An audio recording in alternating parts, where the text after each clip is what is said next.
우리는 하나님 앞에 예배 드릴 수 있음을 감사하면서 기쁜 마음으로, 그리고 설교를 하고 또는 설교를 들을 수 있음에 감사하고 기쁜 마음으로 이 시간을 영접하고 환영하시기를 축복합니다. 네. 오늘 말씀을 통하여 여러분과 은혜를 받고자 하는 하나님의 말씀은 하나님의 시험에 통과하자라는 제목을 갖고 여러분과 은혜를 받고자 합니다. 창세기 22장 1절에서 19절에 보면 여러분이 잘 아는 것처럼 하나님께서 아브라함을 시험하사 아브라함을 부르셨다고 말합니다. 그 일 후에 하나님이 아브라함을 시험하시려고 그를 불렀다고 말씀합니다. 그래서 하나님은 아브라함을 시험하시려고 아브라함을 불러서 너의 가장 사랑하는 독자 이삭을 내게 바치라고 명령합니다. 그가 사랑하는 독자 이삭, 100세에 난 가장 귀한 자식을 하나님 앞에 바치라고 하나님께 명령합니다. 우리는 여기서 항상 전제 조건이 무엇인가를 기억하십시오. 하나님이 징계하기 위해서인가, 아니면 하나님께서 시험하시기 위해서인가, 아니면 하나님 무엇을 하시기 위해서 즉 시험하시고자 하는 하나님의 뜻이 있는가를 우리는 살펴볼 필요가 있습니다. 때문에 우리가 어떤 일을 닥쳤을 때 또는 어떤 일을 당했을 때 혹은 좋은 일이건 나쁜 일이건 내게 임하였을 때 우리가 먼저 해야 할 일은 뭐냐면 하나님의 음성, 즉 뭐냐면 하나님이 아브라함을 시험하려고 불렀던 것처럼, 혹은 우리가 고난과 고통, 우리의 죄악 때문에 임했던 것처럼 그것을 우리가 분별하고 구분하는 것은 우리에게 가장 중요한 일입니다. 왜냐하면 모든 일은 하나님께서 하시고 하나님께로부터 시작됐기 때문에 우리가 기억할 것은 내게 주어진 일이 징계인가, 내게 주어진 일이 하나님의 새로운 계획을 위한 시험인가, 그것을 우리는 분명히 알고 파악을 해야 합니다. 그래서 그 파악한 걸 갖고 믿음을 갖고 전진할 때 우리가 징계로 우리에게 이런 일이 왔다면 우리가 하나님 앞에 철저하게 회개하고 하나님을 바라보는 삶을 살아야 되고, 그리고 설사 새로운 하나님의 일을 위해서 하나님께 했다면 그 일을 준비하기 위해서 더 준비하고 기도하고 하나님을 바라보면서 더 하나님을 향하여 전진하는 똑같은 삶입니다. 결과적으로는 똑같은 삶 가운데 전진하여 나가면 하나님의 뜻이 내가 삶 가운데 이루어진다는 것입니다. 어쨌든 창세기 22장 1절에서 19절에 있는 하나님께서 아브라함을 시험하시려고 불렀는데 시험하시려고 부르면서 독자 이삭을 바치라고 명령합니다. 그때 하나님의 사람 아브라함은 알겠습니다 라고 하고서 바로 그 다음날 일어나서 가장 사랑하는 독자 이삭을 데리고 모리아 산으로 가서 향합니다. 모리아 산으로 향합니다. 그리고 모리아 산에 가서 사환들, 종들도 내려두고 그 보찜이라는 표현보다도 그 나무하고 불을 아들 이삭에다 어깨에다 내려놓고 하나님이 예배한 모리아 산으로 올라갑니다. 그럼 모리아 산에 올라가서 장작으로 제단을 쌓고, 그리고 제단을 쌓고 불을 붙이기 직전에 그는 이삭을 묻습니다. 이삭을 묻고 나서 그 제단에 올려놓습니다. 그리고 아브라함은 그 제단에다가 불을 붙이기 시작합니다. 그리고 칼로 딱 채비라고 하는 그 순간에 하나님께서는 아브라함아 아브라함아 부르면서, 하나님께서 아브라함아 부르면서 잠깐 모든 일을 중지해놔. 그러고서 여호와의 사자를 통하여 그를 불러서 하나님은 아브라함에게 그 아이에게 손을 대지 마라. 아무 일도 그에게 하지 마라. 너가 독자 이삭을 내게 아끼지 않고 바쳤으니 내가 이제야 너가 정말로 하나님을 경외하는 줄 아노라고 그 시험에 통과하게 됩니다. 아브라함은 하나님의 시험에 통과하게 돼서 네가 독자 이삭을 아끼지 아니한 것처럼 정말로 나를 사랑하는 줄 내가, 나를 경외하는 줄 내가 아노라고 고백하면서 이 뒤에 수양이 있으니 순양이 있으니 그 양을 가지고 대신 제물을 드리고 그러고 나서 축복을 합니다. 내 씨로 말미암아 온천한 만민이 복을 받을 것이요 이 모든 것은 네가 나의 말을 순종했기 때문이다. 다시 얘기하면 시험에 통과했기 때문이라고 그렇게 말씀하고 있는 것입니다. 그렇습니다. 우리에게 중요한 것은 하나님께서 우리에게 새로운 일을 하기 위해 위해서는 항상 첫 번째는 우리를 준비시킵니다. 그리고 두 번째는 그 일을 준비시키면서 그 시험에 통과해야 합니다. 통과한 다음에 하나님께서 그 일을 잘할 수 있도록 능력과 권능과 은혜를 우리에게 베풀어 주신다는 사실. 그럴 때는 우리는 우리 하나님에게 주시는 어떤 시험을 반드시 통과할 수 있는 우리의 믿음의 자세가 항상 준비되어져야 합니다. 여러분이 잘 아는 것처럼 슬기로운 다섯 처녀와 미련한 다섯 처녀 얘기가 나옵니다. 슬기로운 다섯 처녀와 미련한 다섯 처녀가 다른 것은 아무것도 없습니다. 그들에게는 똑같은 등이 준비되었고 그들에게는 똑같은 모습으로 모든 것을 준비되어졌던 상황이었는데 슬기로운 다섯 처녀는 혹시 몰라서 여분의 기름을 준비해 놓은 겁니다.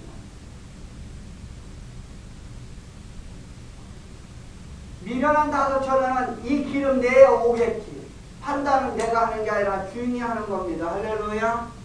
판단과 결정은 하나님이 하시는 거예요. 우리가 하는 게 아니고. 근데 이 미련한 다섯 처녀는 자기가 판단합니다. 그래서 결국은 그는 신랑이 온다 소리 듣고서 미련한 다섯 처녀들은 불이 꺼져가서 신랑을 영접합니다. 그러나 슬기로운 다섯 처녀는 예비된 기름을 다시 붓고 그 등은 불을 밝히 환하게 밝혀주면서 신랑을 영접합니다. 우리의 삶이 어떤 일을 닥치든 무슨 일을 하든 하나님이 어떤 역사를 하기 위해서 우리에게 필요하게 우리에게 다가오실 때 우리가 항상 슬기로운 다섯 처녀처럼 여분의 기름을 준비하고 항상 그분을 환영할 수 있도록 항상 준비되어진 자세가 우리에게 필요하다는 사실입니다. 할렐루야. 우리가 준비되어지지 않냐면 하나님께서 결코 우리 삶 가운데 역사하지 않습니다. 하나님은 우리에게 철저하리만큼 시험은 왜 준비되어지지 않는가 얘기하냐면 하나님은 시험을 하십니다. 우리가 시험인 거라는 걸 알기도 하고 때로는 모르기도 합니다. 그러나 중요한 건 하나님 보시기에 시험을 하실 때 그 시험에 우리가 통과되어야 되냐 아니면 통과되지 못하느냐에 따라서 그 결과는 너무도 달라집니다. 하나님은 모든 사람들에게 하나님 일을 하기 위해서 반드시 시험을 하십니다. 어떤 모습으로든. 우리가 느끼고 느끼지 못하는 건 중요하지 않습니다. 그렇기 때문에 부지 중에 우리가 천사를 영접한다는 성경 말씀을 우리는 심각하게 기억해야 합니다. 루시의 사무를 보다가 하나님의 천사가 지나가는 보고 그 사무 없는 거 모든 걸 다 팽개치고 하나님의 천사들을 사자를 영접하고서 집으로 갑니다. 그로 인하여 롯이 본받는 역사가 있습니다. 할렐루야. 그러니까 영접이 뭐냐면 우리가 어느 때 주님 우리에게 올지는 모릅니다. 항상 깨어있어야 되고 항상 준비되어져야 합니다. 그래서 준비되어지고 그리고 찾고 기다리는 자만이 하나님의 천사가 지나가는 것을 보게 되고 찾게 됩니다. 그때 우리를 시험하기 위해서 왔던 그리고 우리 어떤 다른 계획을 위해서 왔던 확인을 하십니다. 하나님. 확인을 우리는 시험이라고 합니다. 그때 지나가는 사자를 보고 롯은 그들을 잡고 이끌고 관광객으로 집으로 가서 데려가요. 근데 그는 하나님의 천사의 말씀을 듣기 위하여 모든 것을 다 포기합니다. 어느 정도 포기합니까? 자기 업무도 포기했을 뿐만 아니라 그 시대에 동성연애가 아주 심했던 아주 극단적으로 나빴던 상황입니다. 근데 지금 동성연애가 세계적으로 하는 건 결코 그게 성적인 취향이 아닙니다. 그것은 사탄의 짓입니다. 마귀가 가장 좋아하고 마귀가 타락시키는 가장 근본적인 방법입니다. 결국 그들은 천사가 너무 아름답고 예뻐서 멋있어서 그 천사를 모시고 갔던 집 앞에 가가지고 문을 두드리면서 그들을 내놓으라. 그들이 우리가 관계해야겠다고 그렇게 얘기합니다. 그때 롯은 어떻게 했습니까? 자기 딸들을 내놨습니다. 하나님의 영광을 위하여 천사들을 보호하기 위해서 자기 딸들을 내놨어요. 딸들을 내놓으니까 딸을 어떻게 했어요? 안 해요? 하나님의 천사들은 하나님은 딸을 내놓은 믿음을 보고 오히려 그 모인 사람들을 눈을 멀게 만들지 않습니까? 할렐루야. 딸들도 보고하고. 우리가 포기하는 것은 포기가 아니고 투자입니다. 할렐루야. 그래서 결국 믿음에 대한 투자로 인하여 그들은 오히려 더 영광 누리고로선 본받는 역사가 일어났다는 사실입니다. 사랑하는 여러분, 그렇기 때문에 어느 순간 부지 중에 하나님의 역사가 우리에게 오면, 즉 시험을 통하여 우리에게 오면 우리는 반드시 그 시험에 통과해야 합니다. 모든 것은 하나님에게로부터 시작되고 모든 것은 하나님께로부터 왔고 모든 것은 하나님께서 하신다는 사실을 믿으시기를 주님의 이름으로 축복합니다. 하나님께서 하신다는 사실을 인정해야만 우리는 우리의 삶을 통하여 하나님의 역사하심을 인정하고 바라보고 그분을 향한 삶을 살게 되고 그분을 통하여 영광된 삶을 드릴 수가 있는 겁니다. 하나님이 하신다는 사실을 인정하지 아니하냐, 창조주 하나님, 그 하나님을 인정하지 아니하면 우리는 어떤 삶을 살든 그 삶이 하나님과 그리스도와 관계없는 삶을 살게 됩니다. 사랑하는 여러분, 그렇기 때문에 모든 일은 하나님께로부터 시작되고 하나님께서 하신다는 것을 믿으시기를 주님의 이름으로 축복합니다.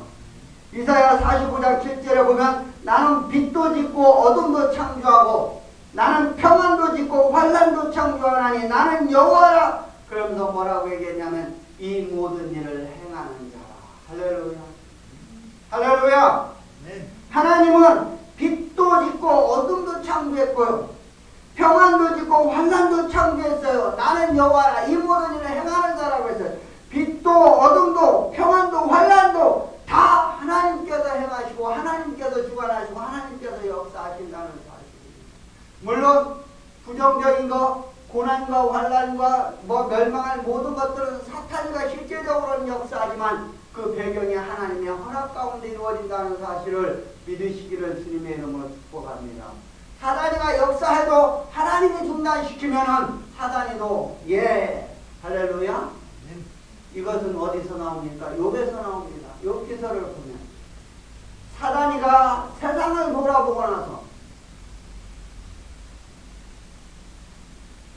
사단이가 세상을 돌아보고 나서 하나님 앞에 가가지고 욥을 시험하겠다고. 그때 하나님이 목숨만 내놓고 목숨만 보호하고 그러고 뭐든지 하라고 허락 맡아서 사단이가 역사합니다. 기억하십시오. 사단도 하나님의 허락하에 이루어진다는 것입니다. 하나님이 노하고는 사단도 결국 역사할 수 없습니다.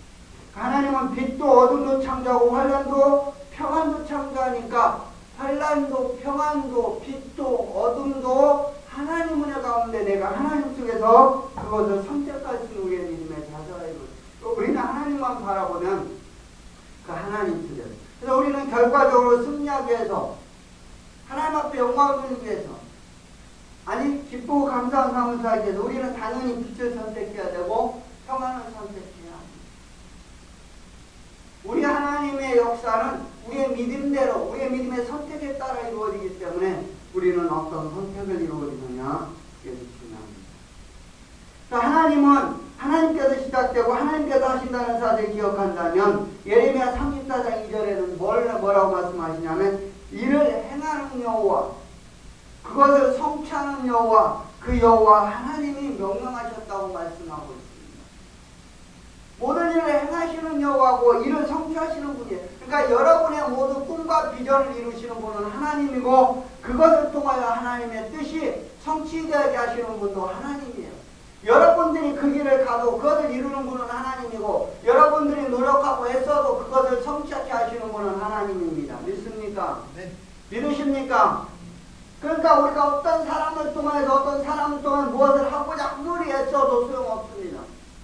하나님이 역사하셔야만 합니다. 그래서 먼저 하나님의 나라와 의를 구하면서 하나님의 뜻이 이루어지기를 소원하고 하나님 역사하기를 기도한 다음에 그 다음에 우리가 그 사람을 찾아갔을 때 그 사람의 변화된 모습을 통하여 우리가 성취되고 그 우리의 소원을 이룰 수 있게 되는 겁니다.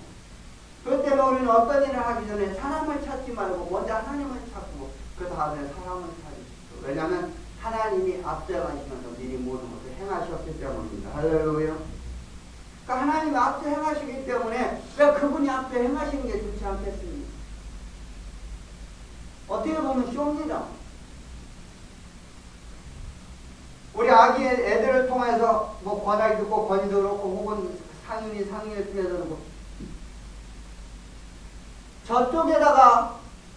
저쪽에다가 뭐 과자나 종거 하나 이렇게 숨겨놓고 아이고 또 거기 가봐 그러면 과자 있어 가서 먹어 그러면 근데 애가 뭐 상민이라는 거 치면 상민이 잘 걷지도 못하잖아요. 그러면 알아서 가서 먹어하고 그냥 가만히 앉아있습니까? 아닙니다. 아기가 가는 걸 끝까지 이렇게 잘 봅니다. 안 되면 야 권아가 애좀 봐줘. 이렇게 얘기할 수 있는 겁니다. 그래서 가서 잘 먹는 거 보고 그 다음에 모르는 척하고 앉아있습니다. 그게 우리가 믿는 하나님 아버지입니다. 할렐루야. 하나님은 우리를 불꽃 같은 눈으로 지키시고 보호하시고 인도하시고 역사하신다고 성경에 말씀하고 있습니다. 할렐루야. 할렐루야. 그렇기 때문에 우리의 모든 일은 하나님께로부터 시작됐기 때문에 이를 행하시는 분이 여호와 하나님이고 성취하는 분이 여호와 하나님이니 하나님을 바라보고 하나님의 역사하심을 인도하심을 인정하고 믿고 바라보시기를 주님의 이름으로 축복합니다. 그러니까 모든 일을 하나님이 하시니까 그렇다면 오늘 본문 말씀처럼 하나님이 우리를 시험하신다고 했는데 왜 시험하시냐? 우리를 단련하여서 은같이 단련하기. 우리를 단련하고 은같이 단련한다고 했어요. 다른 성경 구절에는 금같이 단련한다고 말하고. 왜 단련시키냐? 오늘 본문에는 우리를 연단시키고 단련시켜서 강하게 만들어서 12절에 보면 사람들이 우리 머리를 타고 가게 하고 우리를 불과물을 통과케 하고 우리를 끌어내서 풍광곳에 들이게 만드는 풍성한 하나님의 역사를 누릴 수 있도록 만드신다는 것입니다. 하나님은 그렇게 하기 위해서 우리를 시험해 하십니다. 그런 시험하는 이유를 구체적으로 성경 속에 살펴보면 첫 번째 출애굽기 16장 4절에 보면 그때의 여호와께서 모세에게 이르시되 보라 내가 너희를 위하여 하늘에서 양식을 비같이 내리리니 백성이 나가서 일용할 것을 날마다 거둘 것이라 이같이 하여 그들이 내 율법을 존중하나 아니하나 내가 시험하리라.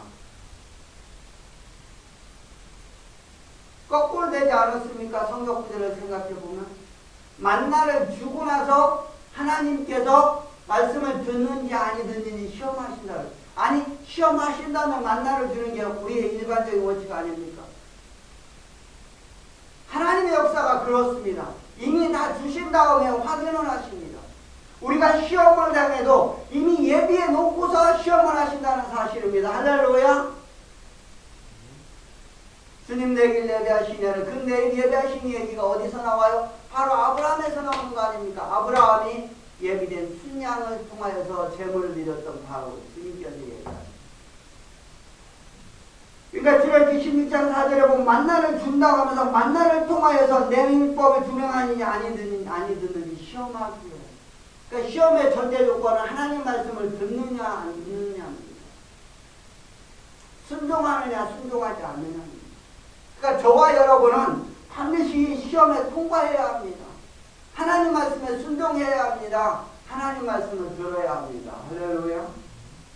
그래서 신명기 8장 2절에 그렇게 얘기합니다. 내 하나님 여호와께서 40년 동안 내게 광야길을 걷게 한 것을 기억하라. 이는 너를 낮추며 너를 시험하사 그 다음에 뭐라고 했냐면 내 마음이 어떠한지 그 명령을 지키는지 아니 지키는지 알게 하게 합니다. 하나님이 시험하신 목적은 하나님 말씀을 듣느냐 안 듣느냐 시험하기 위해 하신 거예요. 우리의 모든 시험의 목적은 우리가 듣는 하나님의 말씀, 우리에게 말씀하시는 하나님의 말씀을 듣는지 아니 듣는지 확인하기 위함이라고 말씀하고 있습니다.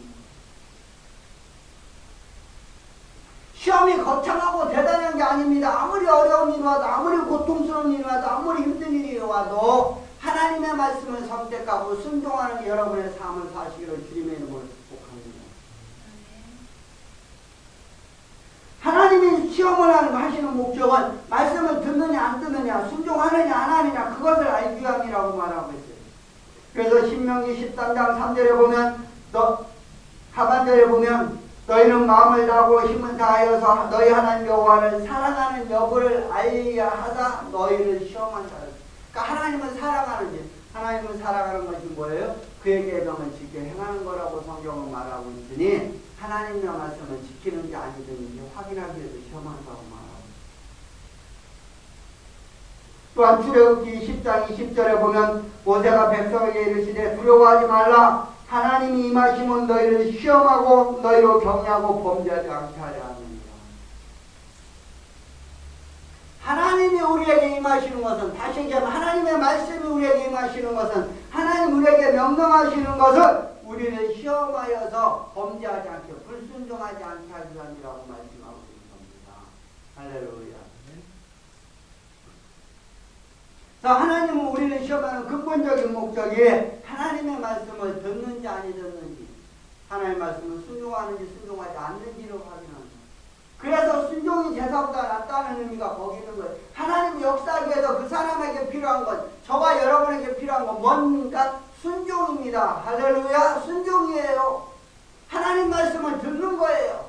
하나님이 우리를 시험할 때 하나님 말씀을 선택하는 거예요. 하나님의 말씀에 아들을 바치라고 했을 때 아들이 아깝고 정말로 소중한 백세의 귀한 아들이었지만 하나님의 말씀을 선택함으로 인하여 아들도 얻었고 하나님도 얻었어요. 할렐루야. 우리가 해야 할 것은 바로 그거예요. 우리가 가장 소중한 것을 하나님이 바치라고 할 때 그 소중한 것을 바쳤을 때는 소중한 것도 없고 하나님도 없고 하나님의 복도 얻는 거예요. 믿으십니까? 그럴 때는 우리는 우리에게 하나님 말씀이 듣는지 안 듣는지 확인하기 위해서 우리를 시험하시는 겁니다. 그럴 때는 우리는 하나님의 어떤 상황이 돼서 하나님 말씀을 순종하는 삶을 살아요. 그렇다면 세 번째로 하나님께서 시험하는 본질에 대해서 우리는 말씀을 듣고 알려고 합니다. 왜 그러면 하나님께서 시험하시는 것은 우리를 시험하고 말씀을 듣는지 아니든지 확인하기 위함이라고 했는데, 그렇다면 하나님이 시험을 하시는 본질이 뭔가? 예레미야 19장 11절에 보면 이렇게 말씀하십니다. 여호와의 말씀이니라 너희를 향한 나의 생각을 내가 알아니 평안이요 재앙이 아니라 너희에게 미래와 희망을 주는 것입니다. 할렐루야. 그러니까 시험을 주는 본질은 고난과 고통과 아픔이 아니라 평안이고 재앙이 아니라 미래와 희망을 주기 위한 것이라고 말씀하고 있으니 사랑하는 여러분들이요, 여러분에게 시험이 와도 그것은 축복에 대한 전주곡임을 믿으시기를 축복합니다. 그러니까 하나님의 생각을 하십시오. 시험과 고난과 환난이 와도 하나님의 생각이 평안이고 미래와 희망을 주는 것이라고 했으니 우리는 어떤 환난과 고난이 와도 믿음으로 승리하시기를 주님의 이름으로 축복합니다. 신명기 8장 16절에 보면 내 조상도 알지 못하는 만나를 광야에 먹이셨으나 이는 다 너를 낮추며 너를 시험하사 마침내 복을 주려 하십니다. 할렐루야. 시험을 주신 목적은 복 주시기 위한 거라. 복을 주시기 위해서 하나님께서 우리에게 시험을 주시는 거예요. 그럴 때는 우리에게 시험이 오면, 우리에게 고난이 오면, 우리에게 아픔이 오면 징계로 오는 것이 아닌 이상은 전부 다 하나님의 축복, 무언가 위한 하나님의 계획이 있다는 거예요. 우리는 우리의 삶을 통하여 또는 성공된 사람의 삶을 통하여 우리가 알 수 있었던 거 보면 고난은 새로운 축복의 시작이라고 전부 다 그들은 고백합니다. 고난으로 인해서 오히려 더 많은 것을 얻게 되는 것을 그들은 알게 됩니다. 마찬가지입니다. 하나님은 하나님의 생각은 평안이고 미래와 희망을 주는 거고 마침내 복을 주기 위해서 하나님은 우리에게 시험을 주는 것입니다. 그때 우리는 시험과 고난을 힘들고 아파하겠지만 결코 걱정할 필요가 없습니다. 고린도전서 10장 13절에 보면 사람이 감당한 시험 밖에는 너희가 당한 것이 없나니 오직 하나님은 믿사 너희가 감당하지 못할 시험을 허락지 아니하시며 시험 당할 시험에 피할 길을 빼사 너희로 능히 감당하게 하십니다. 할렐루야. 그러니까 어떤 시험이든 감당할 수 있게끔 하나님께서 허락하신다는 걸 믿습니다. 여러분이 죽을 만큼 힘들어도 하나님은 감당할 수 있다는 것을 알기 때문에 그만큼의 분량만 시험하신다는 것을 믿으시기를 주님의 이름으로 축복합니다. 작은 사람한테는 작은 시험, 큰 사람한테는 큰 시험이지만 감당할 만큼, 즉 능히 감당하도록 하나님께서 시험을 허락하십니다. 그러니까 시험을 받아도 이미 우리는 이겨놓고 기도를 해서 응답받아 놓고 우리는 하는 거예요. 이해하십니까? 그래서 히브리서 2장 18절에 그가 시험을 받아 고난을 당하셨은즉 시험을 받은 자들을 능히 도우십니다. 예수님이 시험을 받아 고난을 당했기 때문에 예수님을 믿는 우리들은 그분이 도우심을 우리는 승리할 수 있다는 것. 시험의 본질은 바로 평안이고 희망이고 미래고 복을 주시기 위한 것이고 그리고 아무리 힘들어도 감당케 하시는 하나님의 은혜라는 사실입니다. 고난이 은혜입니다. 시험이 은혜입니다. 마무리하겠습니다. 모든 일은 하나님께서 하십니다. 때문에 우리는 시험을 받아서 시험을 통하여 인정받는 삶을 살아야 합니다. 그 시험을 통하여서 복된 삶을 누리고 시험을 통하여 승리한 삶을 누리고 시험을 통하여 성공된 삶을 누려야 합니다. 시험이 없다면 축복도 없습니다. 중학교 가면 고등학교 가려고 시험을 봐야 돼. 고등학교 들어가면 대학교 가려고 시험을 봐야 되는 거죠. 같은 개념으로 이해해서 전혀 손상이 없습니다. 우리는 새로운 하나님의 역사하시고 축복을 누리기 위해 하나님의 고난입니다. 그 고난을 통과한 자에게 하나님께서 모든 것을 누리십니다.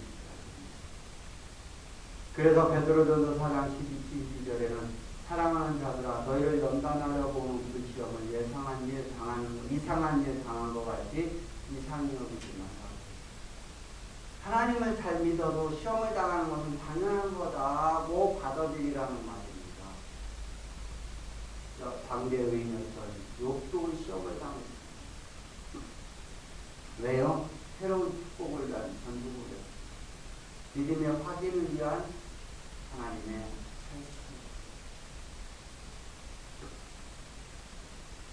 시험을 영어로 테스트라고도 하고 또는 트레이닝이라고 합니다. 두 가지 다 맞습니다. 테스트는 확인이고 트레이닝은 뭐예요? 연단하는 거예요. 단련하는 거예요. 그러면서 우리가 고난을 당하고 환난을 당할 때 뭐라고 얘기하냐면 베드로전서 1장 6절에서 7절에는 그러므로 너희가 이제 여러 가지 시험으로 말미암아 잠깐 근심하게 되지 않을 수 없으나 오히려 크게 기뻐한다고 했어요. 할렐루야. 그 고난을 통하여 칭찬과 영광과 존귀를 얻게 될 것이라고 말씀합니다.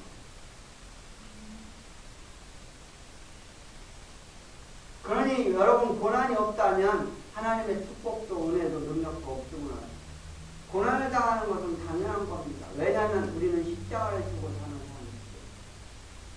그렇다고 고난 속에서만 사는 것은 아닙니다. 고난은 우리가 길을 갈 때, 여기는 잘 모르겠습니다. 육지에서 길을 갈 때는 20m인가요? 중학교부터는 혹시 아십니까? 전봇대 간격이 50m. 50m 간격으로 전봇대가 쭉 있는 것처럼 우리의 삶이 50m 가면 한번 시험을 통하여 또 그만큼 전진해야 돼요. 할렐루야. 할렐루야. 그 통과되면 또 가서 또 그만큼 50m 가면 또 그 시험을 통하여 또 그만큼 전진. 이런 삶이에요. 우리의 믿음의 삶. 그러고 나서 복을 누리고 영광을 누리고 복된 삶을. 그러니까 우리는 고난을 당할 때 근심할 수 있지, 근심 안 할 수는 없지만 오히려 그것으로 크게 기뻐하는 삶을 살게 될 거라고 말하고 있고 시편 26편 2절에 보면 여호와여 나를 살피시고 시험하사 내 뜻과 내 양심을 단련하소서 이것이 여러분의 기도가 되지 않습니다. 시편 26편 2절에 보면 여호와여 나를 살피시고 시험하옵소서 내 뜻과 내 양심을 단련하시옵소서. 여러분은 오히려 시험해달라고 살펴달라고 기도해야 합니다.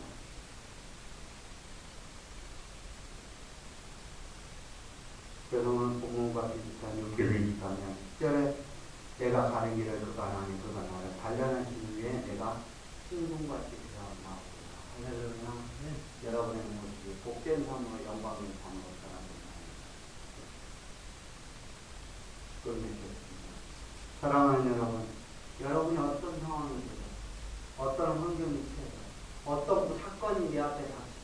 그것을 통하여 하나님의 살아계심을 만나고 또 그것을 통하여 하나님을 더 간절히 바라고 믿음으로 인하여 불평불만하지 말고 오히려 더 하나님 역사하심을 소망하면서 이것을 통하여